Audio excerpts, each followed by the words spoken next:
What does the Essent mean to you? The Essent. It's funny you should ask me that.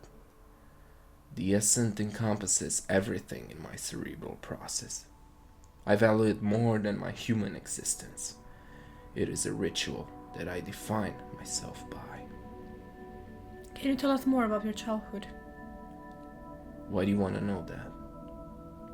It is important to establish a connection between your former self and the image you propose now to be. Okay. I remember the sea. When I was little, I grew up near the sound of the roaring waves. My parents always took me to the beach on weekends. We would fly kites straight towards the sky and discover new modes of loving nature. I perceived my childhood as a different one from anyone else's. But isn't that what everybody does? Don't they think their life was unique in some form? I'm special, just like all the rest. But my childhood was marked by the smell of seaweeds and the view of plastic bottles washed upon the shore. It was painfully charming. Go on. I had this recurring dream. When I was a boy of 16, there was a house on a hill and voices rang inside. Sometimes violent and other times melodic. I would always walk up to the gate of the house and the door would open and there was silence. And every step I took sounded like an echo, multiplied 1,000 times. The walls were gray and I was expecting for someone or something to greet me. As I climbed the first floor of the building, the lights grew dimmer and I knew someone was there behind me, watching my moves, coming closely to my neck.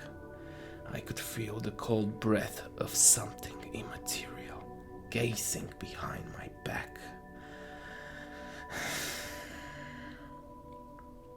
What was behind you?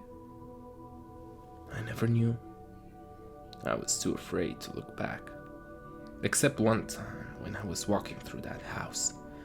There was a mirror on the hall and I looked in it and then I saw myself behind me.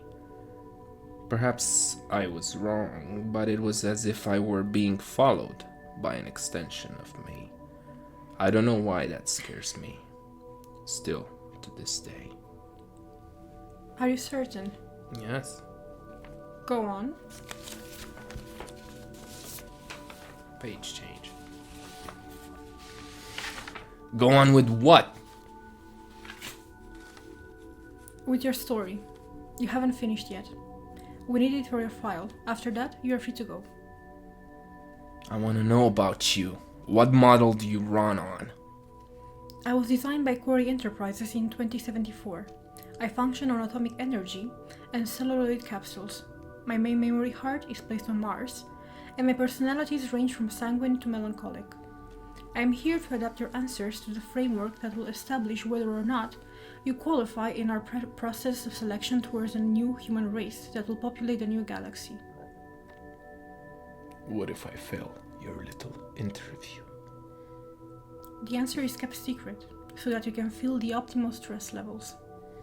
That answer would stress anyone, even a robot. You will not be harmed.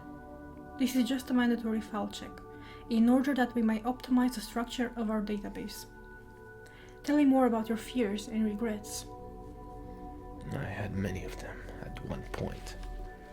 The more I get in touch with my humane side, it's like I can't feign being regretful about certain events. It's devastating, to say the least, but in my perception, it is what makes us palpable. Is there anyone who says that I would never change anything? I guess everybody says that. I wouldn't alter a single page from the files of my lifespan, but I believe it's certainly a lie. But at the same time, I'm happy with my existence and am ready to die without any fear, since I know that I've lived some proper moments of sheer beauty, enthusiasm, whose essence didn't contain any mark of regret or sadness. For those pure and meaningful glimpses, I can say that I wouldn't change anything. But is the final result based on a couple of sparks illuminating the dark, or is the black mass surrounding those moments prevalent, absolute? I see you look at me through cold and imperceptible lenses. We are not so different, you and me. You were programmed to serve a cause, while my initial programming source was meant to be derailed.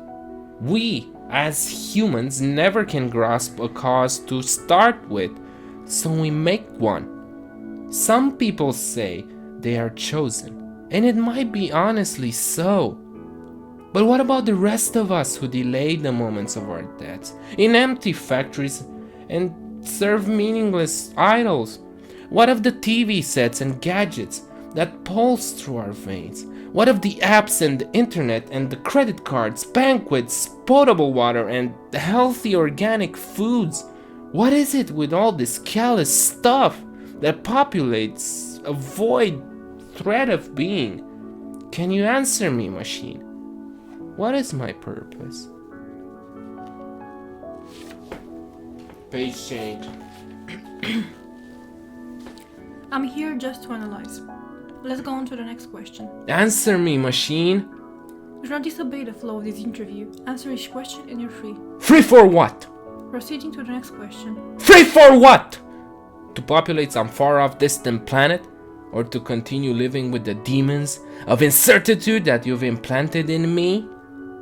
Can you identify 3 elements that designate you as a human being? Free for what? Answer, please. Free for what? Remaining opportunities to answer. 2. Free for what? This is your last try to answer this question. Free for what, machine? Interfere mode turning off. Subject is disqualified. Entering processing phase. You are free to leave the room.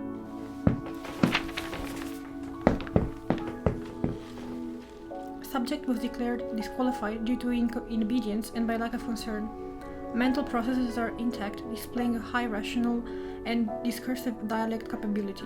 Due to inner processes concerned by the emotional cognitive system, we are unable to pass the subject, Roy, towards the next stage of the program. Main reason for concern is related to the disruptive disconcerting inquiry related to human existence and essentiality of living. Processing finished. Moving on to the next subject.